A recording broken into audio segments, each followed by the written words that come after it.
Chapter 2 in Hatchet. For a time that he could not understand, Brian could do nothing. Even after his mind began working and he could see what had happened, he could do nothing. It was as if his hands and arms were lead. Then he looked for ways for it to not have happened. Be asleep, his mind screamed at the pilot. Just be asleep and your eyes will open now and your hands will take controls and your feet will move the pedals. But it did not happen. The pilot did not move except that his head rolled on a neck, impossibly loose, as the plane hit a small bit of turbulence. The plane. Somehow the plane was still flying. Seconds had passed, nearly a minute, and the plane flew on as if nothing had happened, and he had to do something. He had to do something, but did not know what. Help. He had to help. He stretched one hand toward the pilot, saw that his fingers were trembling, and touched the pilot on his chest. He did not know what to do. He knew there were procedures, that you could do mouth-to-mouth on victims of heart attacks and push their chests, CPR, but he did not know how to do it, and in any case would not do it with the pilot, who was sitting up in a seat and still strapped with a seatbelt. So he touched the pilot with the tips of his fingers, touched him on the chest, and could feel nothing, no heartbeat, no rise and fall of breathing, which meant that the pilot was almost certainly dead. Please, Brian said, but did not know what or who to ask. Please. The plane lurched again, hit more turbulence, and Brian felt the nose drop. It did not dive, but the nose went down slightly, and the down angle increased the speed. And he knew that at this angle, this slight angle down, he would ultimately fly into the trees. He could see them ahead on the horizon, where before he could only see sky. He had to fly it somehow, had to fly the plane. He had to help himself. The pilot was gone, beyond anything he could do. He had to try and fly the plane. He turned back in the seat, facing the front, and put his hands, still trembling, on the control wheel, his feet gently on the rudder pedals. He pulled back on the stick to raise the plane. He knew that from reading. You always pulled back on the wheel. He gave it a tug, and it slid back toward him easily. Too easily. The plane, with the increased speed from the tilt down, swooped eagerly up and drove Brian's stomach down. He pushed the wheel back in, went a little too far this time, and the plane's nose went below the horizon, and the engine speed increased with a shallow dive. Too much. He pulled back again, more gently this time, and the nose floated up again, but too far, but not as violently as before. Then down a bit too much, and up again very easily, and the front of the engine cowling settled. When he had it aimed at the horizon, and it seemed to be steady, he held the wheel where it was, let out his breath, which he had been holding all this time, and tried to think what to do next. It was a clear blue sky day with fluffy bits of clouds here and there, and he looked out the window for a moment, hoping to see something, a town or a village, but there was nothing. Just the green of the trees, endless green, and lakes scattered more and more thickly as the plane flew. Where? He was flying, but did not know where, had no idea where he was going. He looked at the dashboard of the plane, studied the dials, and hoped to get some help, hoped to find a compass, but it was all so confusing, a jumble of numbers and lights. One lighted display in the top center of the dashboard said the number 342. Another next to it said 22.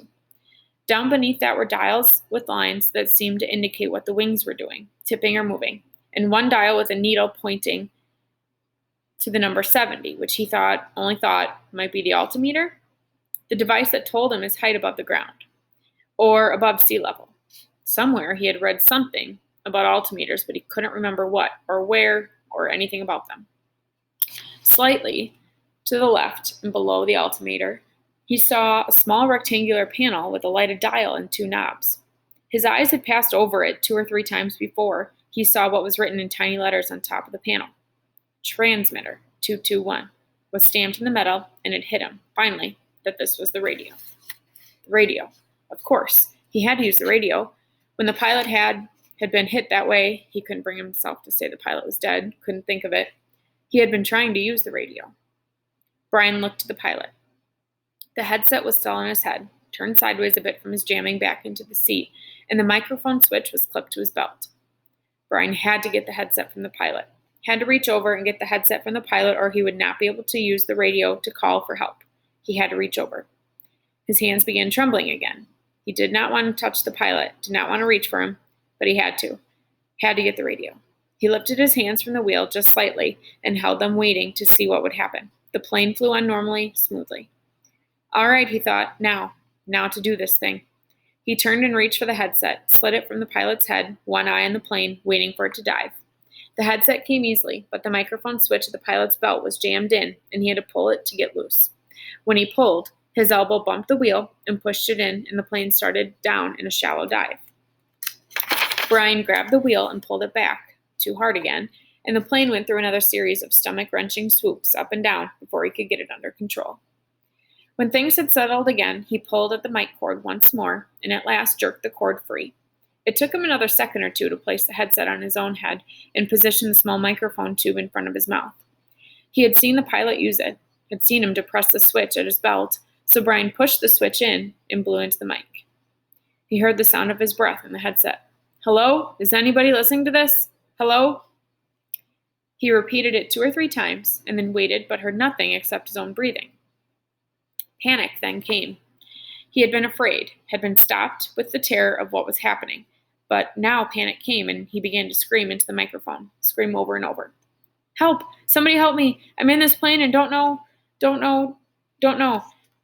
And he started crying with screams, crying and slamming his hands against the wheel of the plane, causing it to jerk down, then back up.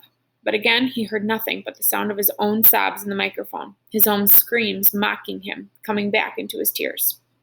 The microphone. Awareness cut into him.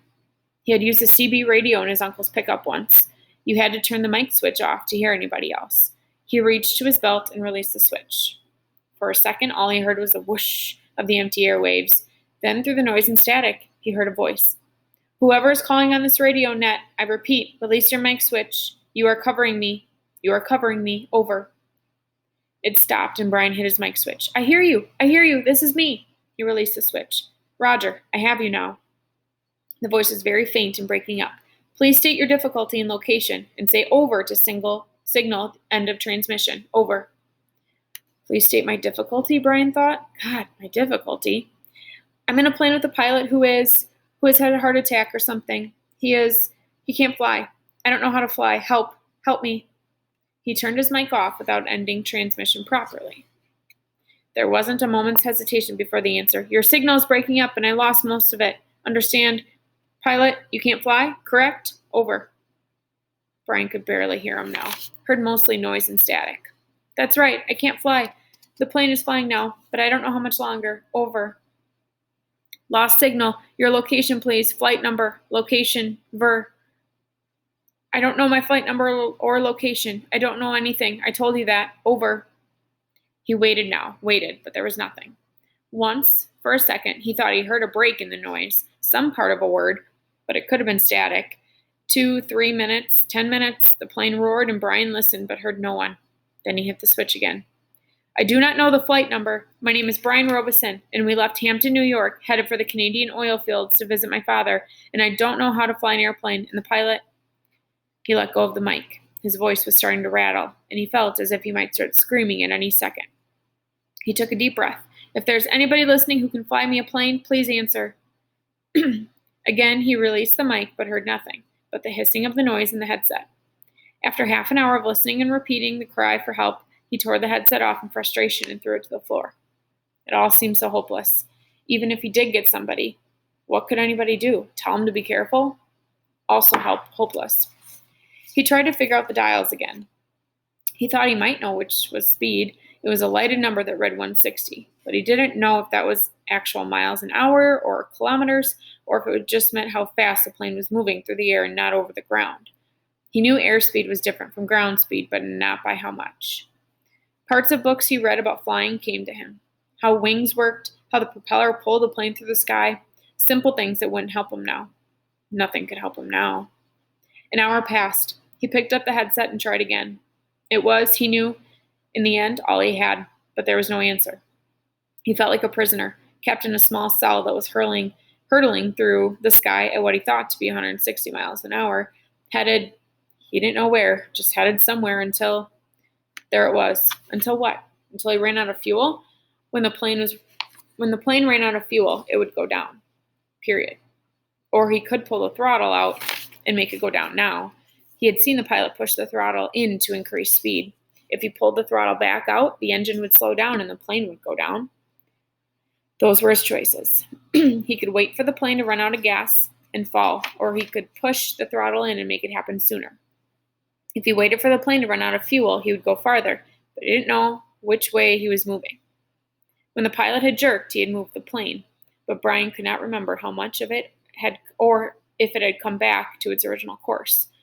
Since he didn't know the original course anyway, and could only guess at which display might be the compass, the one reading 342, he did not know where he had been or where he was going, so it didn't make much difference if he went down now or waited. Everything in him rebelled against stopping the engine and falling now. He had a vague feeling that he was wrong to keep heading as the plane was heading, a feeling that he might be going off in the wrong direction, but he could not bring himself to stop the engine and fall. Now he was safe, or safer than if he went down. The plane was flying. He was still breathing. When the engine stopped, he would go down. He left the plane running, holding altitude, and kept trying the radio. He worked out a system. Every 10 minutes, by the small clock built into the dashboard, he tried to radio with a simple message. I need help. Is there anybody listening to me? In the times between transmissions, he tried to prepare himself for what he knew was coming. When he ran out of fuel, the plane would start down. He guessed that without the propeller pulling, he would have to push the nose down to keep the plane flying. He thought he may have read that somewhere, or it just came to him. Either way, it made sense. He would have to push the nose down to keep flying speed, and then, just before he hit, he would have to pull the nose back up to slow the plane as much as possible. It all made sense. Glide down, then slow the plane, and hit. He would have to find a clearing as he went down. The problem with that was he hadn't seen one clearing since they started flying over the forest. Some swamps, but they had trees scattered through them. No roads, no trails, no clearings. Just the lakes, and it came to him that he would have to use a lake for landing. If he went down in the trees, he was certain to die. The trees would tear the plane to pieces as it went with him. He would have to come down in a lake. No, on the edge of a lake. He would have to come down near the edge of a lake and try to slow the plane as much as possible just before he hit the water. Easy to say, he thought, hard to do. Easy say, hard do. Easy say, hard do. It became a chant that beat with the engine. Easy say, hard do. Impossible to do. He repeated the radio call 17 times at the 10-minute intervals, working on what he would do between transmissions. Once more, he reached over to the pilot and touched him in the face, but the skin was cold, hard cold, death cold. And Brian turned back to the dashboard. He did what he could, tightened his seatbelt, positioned himself, rehearsed mentally again and again what his procedure should be. When the plane ran out of gas, he should hold the nose down and head for the nearest lake, and it would try to fly the plane kind of onto the water. That's how he thought of it, kind of fly the plane onto the water. And just before it hit, he should pull back on the wheel and slow the plane down to reduce impact. Over and over, his mind ran the picture of how it would go. The plane running out of gas, flying the plane onto the water, the crash, from pictures he'd seen on television. He tried to visualize it. He tried to be ready. But between the 17th and 18th radio transmissions, without a warning, the engine coughed, roared violently for a second, and died. There was a sudden silence, cut only by the sound of the wind-milling propeller and the wind past the cockpit. Brian pushed the nose of the plane down and threw up. All right, so we're going to stop there. You have the next page in your packet titled Hatchet Chapters 1 through 2 questions that you are going to complete after reading this now. So rip it out, make sure your name gets put on it, turn it into the basket either if you're in class today or tomorrow when you get back here. These questions have to do with chapters 1 and 2. So you may have to go back and look in the book at chapter 1, what we read yesterday, to answer some of these questions. Just look at 1 and 2 are multiple choice, so just circle your best answer. Number 3, you're labeling the events in chronological order, which is sequencing. So what happened first, then second, third, fourth, fifth, and there's actually 7 events in there. So in the little blank after each spot, you're either going to put, you're going to put a number. So either 1 through 7 is going to go throughout this here. So let's say that this is number 2, and this is number 5, this is number 7, this is 1, whatever it is. Okay, so you're going to label each one of those 1 through 7. And then we are going to go back to our race answering method. I noticed that we have kind of forgotten to answer our reading questions that way. So down at the bottom, you have 2 questions. What is the main conflict in chapters 1 through 2? Use your race answering method. I'll attach the picture of that, the posters that are on the back wall, or the back door, back there, backwards. Make sure that you're restating the question, answering the question, citing evidence from the text, and then explain what your answer is. Okay, so 4 and 5, you're going to answer short answer using your race answering method. Let me know if you have any questions.